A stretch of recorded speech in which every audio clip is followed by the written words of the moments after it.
जय हिंद सभी प्यारे भाइयों को। कैसे हैं आप सब? उम्मीद है आप सब अच्छे होंगे और अच्छी तैयारी चल रही होगी। ठीक है, आज हम लोग एक बहुत ही महत्वपूर्ण वीडियो लेकर आए हैं। बहुत अच्छे क्वेश्चन लेकर आए हैं, जहां से आप किसी भी वनडे एग्जाम में बैठिए, यहाँ से क्वेश्चन आने ही आने होते हैं कि वर्तमान में कौन क्या है। तो आज हम लोग इस टॉपिक को कंप्लीट करेंगे और सारे क्वेश्चन को कवर करने का पूरा प्रयास करेंगे। तो सभी लोग बने रहिए हमारे साथ। आज इस टॉपिक को हम लोग पूरा एक एक निचोड़, यानी कि हर एक क्वेश्चन जहां से क्वेश्चन बन सकता है, उस क्वेश्चन को आज हम लोग कंप्लीट करने का काम करेंगे। ठीक है, तो सभी लोग बने रहिए हमारे साथ और हम लोग स्टार्ट करते हैं। सबसे पहले आपके सामने क्वेश्चन दिया गया, वर्तमान में भारत के जो है उपराष्ट्रपति कौन है। आप सभी लोग बताएंगे कि वर्तमान में भारत के जो है उपराष्ट्रपति कौन है। तो इसका जो राइट आंसर है वो जगदीप धनखड़ जी हैं।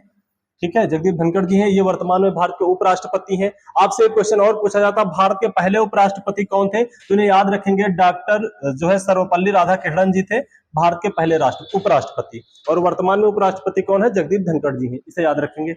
अगला क्वेश्चन आपके सामने दिया गया है, वर्तमान में भारत के राष्ट्रपति कौन है? तो आपका राइट आंसर है द्रौपदी मुर्मू जी हैं। ठीक है, सबसे पहले याद रखेंगे ये प्रथम आदिवासी महिला है और जो राष्ट्रपति बनी है, इसे जरूर याद रखेंगे। आपसे पूछा जाएगा कि भारत के प्रथम जो है आदिवासी महिला राष्ट्रपति कौन बनी है। ये आज के लिए ना इतिहास में हमेशा के लिए दर्ज हो गया है, तो याद रखेंगे द्रौपदी मुर्मू जी है। और भारत की अगर पूछा जाए कि भारत की पहली महिला राष्ट्रपति कौन है, तो इसे जरूर याद रखेंगे, प्रतिभा पाटिल जी हैं, जो भारत की पहली महिला राष्ट्रपति बनी थी। ये सारी चीजें आप सभी लोग याद रखेंगे। अगला क्वेश्चन आपके सामने दिया गया, भारत के तीसरी बार प्रधानमंत्री कौन बने हैं? तो अभी आपको सभी को पता है 2024 में लोकसभा चुनाव हुए हैं, जिसमें तीसरी बार, लगातार तीसरी बार जो है देश के प्रधानमंत्री जो बने हैं वो हमारे नरेंद्र मोदी जी बने हैं। इसे याद रखेंगे। ये भी याद रखेंगे कि लोकसभा का चुनाव नरेंद्र मोदी जी कहां से लड़े थे, तो याद रखेंगे बनारस से लड़े थे और 1.5 लाख के आसपास वोटों से विजयी हुए थे। फिर आपसे पूछा जाएगा भारत के पहले प्राइम मिनिस्टर कौन थे, यानी पहले प्रधानमंत्री कौन थे? तो याद रखेंगे पंडित जवाहरलाल नेहरू जी थे भारत के पहले प्राइम मिनिस्टर। ये सारी चीजें आप लोग याद रखेंगे। फिर आपके सामने दिया गया, भारत के नए नौसेना अध्यक्ष कौन बने हैं? तो इसे याद रखना है, नौसेना के जो नए अध्यक्ष बने हैं ये दिनेश कुमार त्रिपाठी जी बने हैं, अभी हाल ही में बनाए गए हैं, तो इसे जरूर याद रखेंगे। और नौसेना दिवस कब मनाया जाता है? तो इसे याद रखेंगे, नौसेना दिवस जो है ये 4 दिसंबर को मनाया जाता है। ये बहुत ही महत्वपूर्ण फैक्ट है, इन्हें जरूर याद रखेंगे। और इसकी जो स्थापना हुई थी वो 26 जनवरी 1950 को हुई थी। ये सारी चीजें आप लोग क्लियर करते हुए आगे बढ़िएगा। फिर आपके सामने दिया गया, भारत के नए थल सेनाध्यक्ष कौन बने हैं? तो जो नए थल सेनाध्यक्ष बने हैं वो बने हैं उपेंद्र द्विवेदी जी बने हैं। ये 30वें नंबर के, ये बहुत ही महत्वपूर्ण फैक्ट है, ये दोनों चीजें याद रखेंगे। उपेंद्र द्विवेदी जी हैं और 30वें नंबर के हैं क्रम के अनुसार अगर देखा जाए तो। फिर आपके सामने दिया गया, भारतीय थल सेना की स्थापना कब हुई थी? तो इसे याद रखेंगे, 1 अप्रैल 1895 ईस्वी को हुई थी। फिर है थल सेना दिवस कब मनाया जाता है? तो आप सभी को पता है थल सेना दिवस 15 जनवरी को मनाया जाता है। एक क्वेश्चन और याद रखेंगे कि जो है युवा दिवस कब मनाया जाता है, इसका आंसर आप सभी लोग बताएंगे।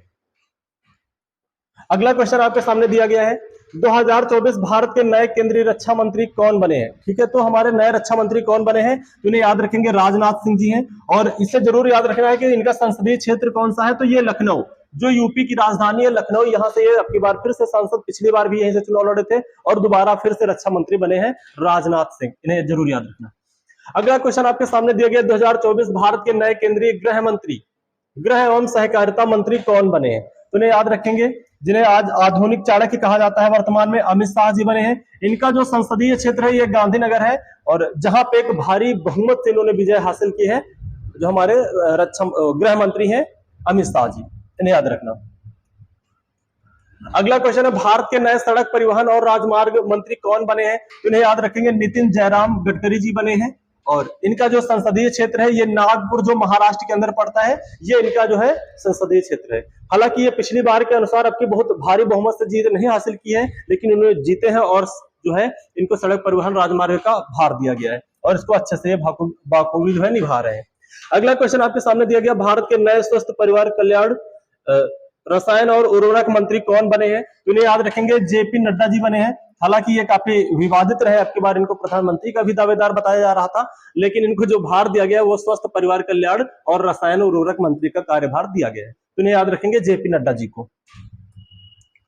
अगला क्वेश्चन दिया गया, भारत के नए विदेश मंत्री कौन बने हैं? तो भारत के जो नए विदेश मंत्री बने हैं ये एस जयशंकर जी बने हैं, पिछली बार भी थे और फिर से जो है एस जयशंकर जी बने हैं। फिर आपके सामने और याद रखेंगे, इसे जरूर याद रखेंगे, ये गुजरात राज्यसभा जो है सांसद है। ठीक है, ये गुजरात से हैं।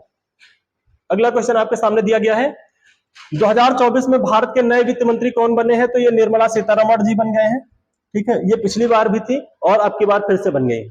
फिर आपके सामने ये भी पूछा जाएगा कि ये कहां से राज्यसभा के सांसद हैं, तो इन्हें याद रखेंगे, ये कर्नाटक क्षेत्र से सांसद बनके आई हुई निर्मला सीतारमण। आप सभी को पता है कि स्मृति ईरानी जी इस बार चुनाव हार चुकी हैं, जो पिछली बार वो भी कैबिनेट मंत्री थी। और आप सभी लोग कमेंट में बताएंगे कि स्मृति ईरानी जी कहां से चुनाव हारी, इसका आंसर आप सभी लोग जरूर देंगे। अगला क्वेश्चन दिया, 2024 भारत के नए उपभोक्ता मामले, खाद्य और पीडीएस नवीनीकरण ऊर्जा और मंत्री किसे बनाया गया है? तो इन्हें याद रखेंगे, प्रहलाद जोशी जी को बनाया गया है। ये सारे क्वेश्चन आप लोग जो है एग्जाम की दृष्टि से बहुत महत्वपूर्ण है, इन्हें सभी लोग याद रखेंगे और अच्छे से नोट्स बना लेंगे और इसे तैयारी करके आप बैठेंगे। यहाँ से क्वेश्चन हर पेपर में छपेंगे और आएंगे ही आएंगे।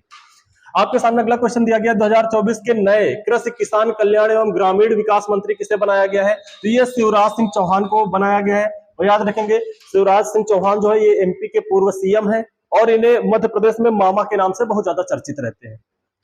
और इनका जो संसदीय क्षेत्र है ये विदिशा एमपी है और ये 8 लाख प्लस वोटों से इन्होंने जीत जो है हासिल की है और काफी वहां पे इनकी लोकप्रियता भी है मध्य प्रदेश में, तो इन्हें याद रखना।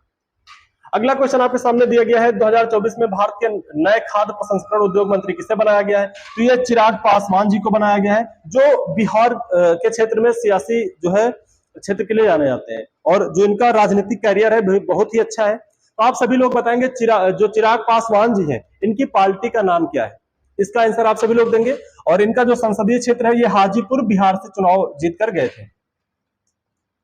अगला क्वेश्चन आपके सामने दिया गया, 2024 में भारत के नए सामाजिक न्याय और अधिकारिता मंत्री किसे बनाया गया है? तो इन्हें याद रखेंगे, इसका जो आंसर होगा डॉक्टर वीरेंद्र खटीक करके इनका नाम मिलता है, तो इन्हें याद रखेंगे। और इनका जो संसदीय क्षेत्र है ये टीकमगढ़ मध्य प्रदेश में इनका जो है संसदीय क्षेत्र है। अगला क्वेश्चन आपके सामने दिया गया, 2024 में भारत के नए आवास ऊर्जा शहरी मामले मंत्री किसे बनाया गया है? ये मनोहर लाल खट्टर जी को बनाया गया है। और आप लोग कमेंट करके बताएंगे कि मनोहर लाल खट्टर जी कहां के पूर्व सीएम थे, इसका आंसर आप सभी लोग बताएंगे। अगला क्वेश्चन दिया गया, 2024 में भारत के नए शिक्षा मंत्री कौन बने हैं? और शिक्षा मंत्री को तो जरूर याद रखना है क्योंकि इस समय हम लोगों को शिक्षा मंत्री की बहुत बड़ी जरूरत है। तो जो नए शिक्षा मंत्री बने हमारे धर्मेंद्र प्रधान जी को बनाया गया है और इनका जो संसदीय क्षेत्र है ये संभलपुर जो उड़ीसा के अंदर पड़ता है, ये इनका संसदीय क्षेत्र है, इसे सब लोग याद रखेंगे। अगला क्वेश्चन दिया गया, 2024 भारत के नए सूक्ष्म लघु एवं मध्यम उद्योग मंत्री कौन बने हैं? तो ये जीतन राम मांझी जी को बनाया गया है और ये काफी चर्चित चेहरा है, जीतन राम मांझी जी। अगला क्वेश्चन आपके सामने दिया गया, 2024 भारत के नए कपड़ा मंत्री कौन बने हैं? तो ये गिरिराज सिंह को बनाया गया है, इसे याद रखेंगे, गिरिराज सिंह को नए कपड़ा मंत्री बनाया गया है, वस्त्र मंत्री बनाया गया है। अगला क्वेश्चन आपके सामने दिया गया है, भारतीय राष्ट्रीय सुरक्षा गार्ड यानी एनएसजी के महानिदेशक डीजी कौन बने हैं? तो इन्हें याद रखेंगे, नलिन प्रभात जी को बनाया गया है, एनएसजी के जो महानिदेशक जी हैं। और आप सभी लोग याद रखेंगे, एनएसजी जो है इसकी स्थापना कब हुई थी? 16 अक्टूबर को इसकी स्थापना होती है 1984 में। और इसका जो मुख्यालय है एनएसजी का, ये नई दिल्ली के अंतर्गत वहां पे इसका जो है मुख्यालय स्थित है। अगला क्वेश्चन आपके सामने दिया गया है, नेशनल इन्वेस्टिगेशन एजेंसी एनआईए जो है इसके जो महानिदेशक डीजी कौन बने हैं? तो सदानंद बसंत दाते जी को बनाया गया है, इसे याद रखेंगे। और एनआईए की जो स्थापना हुई है ये 2009 में हुई थी और इसका भी मुख्यालय नई दिल्ली के अंदर मिलता है। ठीक है, तो आज के लिए इतने बहुत ही महत्वपूर्ण क्वेश्चन थे। ये सारे क्वेश्चन एग्जाम की दृष्टि से बहुत ही महत्वपूर्ण है, ये सारे क्वेश्चन आप तैयार करके रखिएगा और आपके एग्जाम में ये जरूर पूछ लेंगे। ठीक है, तो आज के लिए इतना ही। जय हिंद, जय भारत।